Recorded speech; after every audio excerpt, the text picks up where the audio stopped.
देखिए 1.13 क्वेश्चन को ध्यान से पढ़िएगा विद फिगर, थोड़ा टेक्निकल नहीं है। इस क्वेश्चन को इनको देना नहीं चाहिए था। क्यों भाई? आपने टॉपिक तो सिलेबस से हटा दिया, टॉपिक सिलेबस में नहीं है, आगे भी नहीं है, और स्टूडेंट बिना टॉपिक के कैसे पढ़ेगा इसको?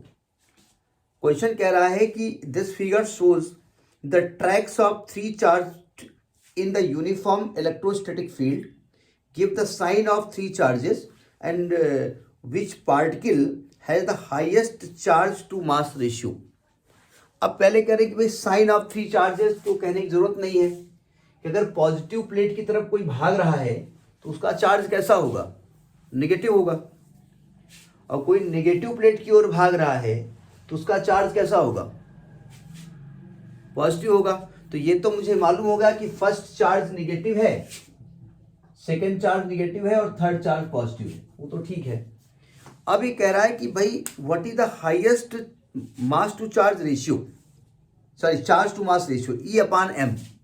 इसके बारे में थोड़ी कहानी बतानी पड़ेगी कि किसी भी इलेक्ट्रिक फील्ड में कोई चार्ज जब मूव करता है तो कैसे डिफ्लेक्ट होता है। जरा सावधान, पहले एक टॉपिक समझ लेते हैं आप। देखो ध्यान से, ये एक प्लेट है, ध्यान समझिएगा, और ये पॉजिटिव प्लेट है और ये नेगेटिव प्लेट है ना।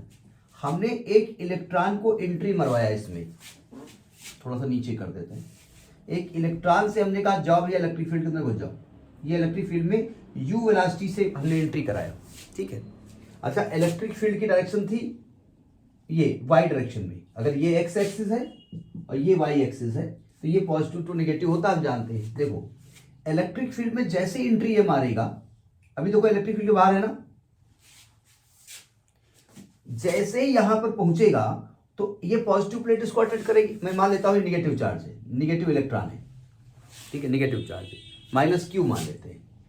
तो वैसे ये पॉजिटिव प्लेट अट्रैक्ट करेगी तो क्या एकदम से मुड़ जाएगा? जी नहीं, वो इस प्रकार से डिफ्लेक्ट होगा, नहीं होगा। हमने कहा ए से लेकर के वो बी तक गया, ठीक है, तो उसने इलेक्ट्रिक फील्ड मतलब हॉरिजॉन्टली एक्स डिस्टेंस कवर की और वर्टिकली वाई डिस्टेंस कवर की। दो प्रकार के डिफ्लेक्शन थे इसमें, ठीक है।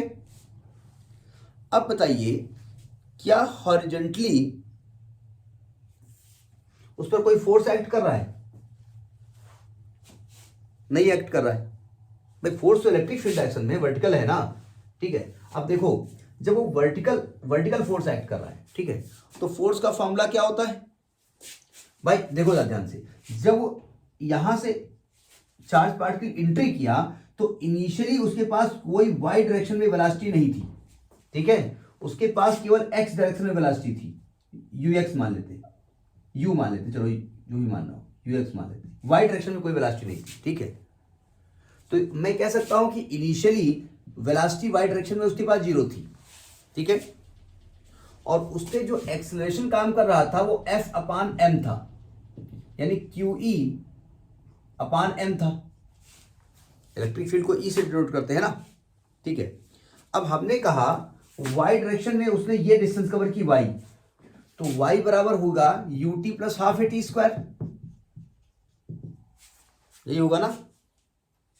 अब t का मान निकालना पड़ेगा, तो देखो ध्यान से, यहां से लेकर के यहां तक पार्टिकल चला था तो हॉरिजॉन्टल एक्स डिस्टेंस कवर कर रहा था। अभी इसको मत करिए, पहले हॉरिजॉन्टल के बारे में बात करते हैं। फॉर हॉरिजॉन्टल मोशन,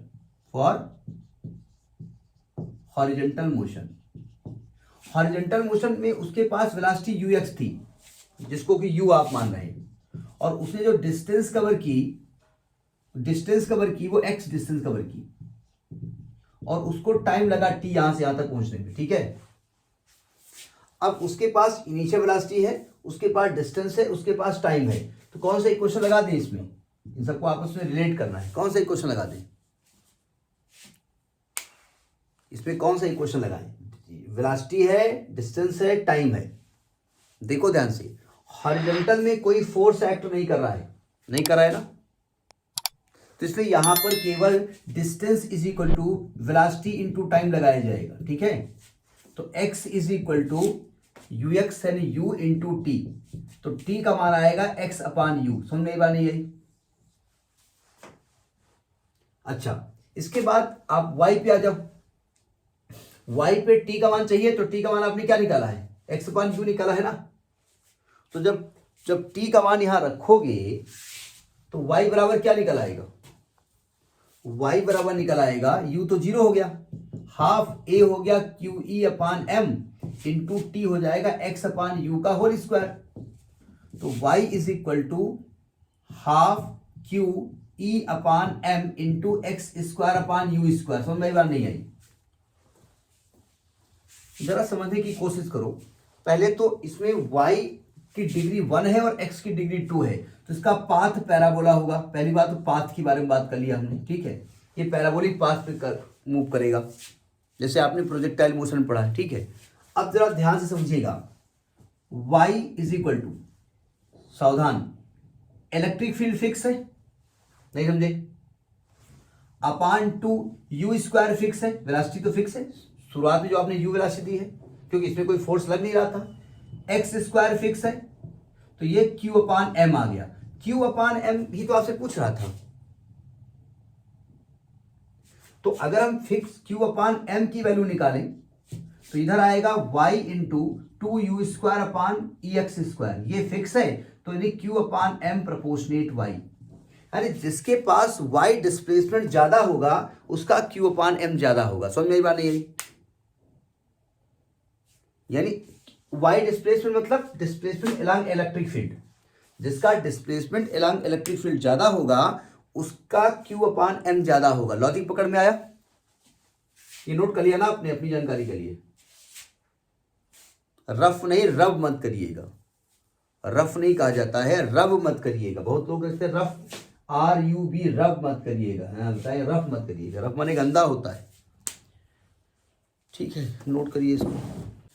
अब देखिए, अब इस टॉपिक को, इस क्वेश्चन को लगाने के लिए प्रूफ तो करेंगे नहीं हम, ठीक है। तो आप कहेंगे कि जो Q अपान एम होता है ना, प्रोपोर्शनेट y होता है। y बोले तो displacement along electric field, along लिख दिया ना हमने, अलोंग इलेक्ट्रिक फील्ड दे दिया, बात तो अंडरस्टूड हो गई है ना। ये इलेक्ट्रिक फील्ड की डायरेक्शन है। तो अब बताइए, जब तीनों चार्ज पार्टिकल गए, सबसे ज्यादा कौन डिस्प्लेस हुआ? थर्ड नंबर, ठीक है। तो आप लिखेंगे as charge 3 has maximum y, so it has maximum q upon m। अब q अपान m ही लिखेंगे क्योंकि हमसे ये तो कहा नहीं इलेक्ट्रॉन प्रोटॉन, यानी, और नेचर इसका कैसा होगा? पॉजिटिव चार्ज होगा, यानी इसका नेचर पॉजिटिव है। तो समझ आ गया न्यूमेरिकल?